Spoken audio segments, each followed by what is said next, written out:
আচ্ছা, আজকে কি দেখলেন? আপনারা এসেছিলেন এখানে। আজকে শুধু আজকে দেখলাম, চোখে দেখে অবাক হলাম। গত দুদিন আগে আমাকে হঠাৎ একটা রোগীর পরিবার ফোন করেছিল যে এইরকম কৃষ্ণপুর হসপিটালে যে জল নেই, জলের সংকট। আমি অবাক হলাম যে জলের সংকট মানে কেমন জল নেই। তো বলছে যে কোনো বাথরুমে জল নেই, কোনো জায়গায় জল নেই, জলের অত্যন্ত সংকট। আমি সঙ্গে সঙ্গে সেই খবর পেয়ে আমি সঙ্গে সঙ্গে বিএমওই সাহেবের সঙ্গে যোগাযোগ করি এবং উনি বলেছিলেন সে সময় যে আমি অল্টারনেট ব্যবস্থা করে দিচ্ছি। অথচ দুদিন অতিক্রান্ত হয়ে গেল। আজকে এসে আমি যেটা দেখলাম যে মানুষকে, একটা রোগীকে, একটা গর্ভবতী মহিলাকে সে ঘর থেকে বেরিয়ে, হাসপাতালের বেড থেকে বেরিয়ে 250 মিটার দূরে একটা গ্রাম পঞ্চায়েতের বাথরুম আছে, সেখানে গিয়ে টাকা দিতে হচ্ছে। 5 টাকা বাথরুমের জন্য আর 10 টাকা স্নান করার জন্য। এটা পে করার পর তারপরে ওখানে সেটা ইউজ করতে পারছে। এটা আমাদের কাছে অত্যন্ত দুর্ভাগ্যজনক যে সরকারি হাসপাতালে এই পরিষেবা। মানুষরা অভিযোগ জানাচ্ছে 4 দিন থেকে জল নেই, 4 দিন থেকে জল নেই।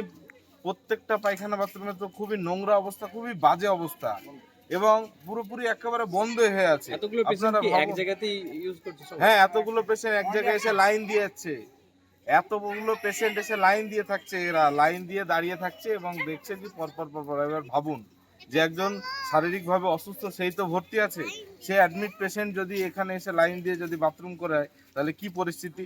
4 দিন অতিক্রান্ত হয়ে যাচ্ছে। আমি জানি না, আমি বারবার বিএমএইচ সাহেবকে বলছি এটা আমার বাড়ি বা আপনার বাড়ি ব্যাপার নয়, এটা একটা এমার্জেন্সি জায়গা। এবার এমার্জেন্সি জায়গাতে যদি এরকমভাবে যদি জলের একটা মেশিন, কার গাফলতি মনে হচ্ছে? গাফিলতি যিনি দায়িত্বে আছেন তার গাফিলতি, পাশাপাশি আমাদের এখানে যে নিয়ে রোগী কল্যাণ সমিতির চেয়ারম্যান আছেন, ওনাকেও আমি আজ পর্যন্ত দেখলাম না। 4 দিন হয়ে যাচ্ছে, তিনি কোথায়? তেনার কি কোনো দায়িত্ব নেই? বিএমওই সাহেবের কোনো দায়িত্ব নেই? বিএমওই সাহেব যদি না পারে তো উপর মহলে ঊর্ধ্বতন, ওনার একটাই বক্তব্য যে আমি সমস্ত ডিপার্টমেন্টকে জানিয়েছি। আরে এটা জানিয়েছি, জানার প্রতিকারটা কোথায়, সমাধানটা কোথায়? 4 দিন হয়ে যাচ্ছে, 4 দিন হয়ে যাওয়ার পর এখন পর্যন্ত আমি প্রতিকার দেখতে পাচ্ছি না। এইটা দেখে আমাদেরকে খারাপ লাগলো, লালগোলাবাসী।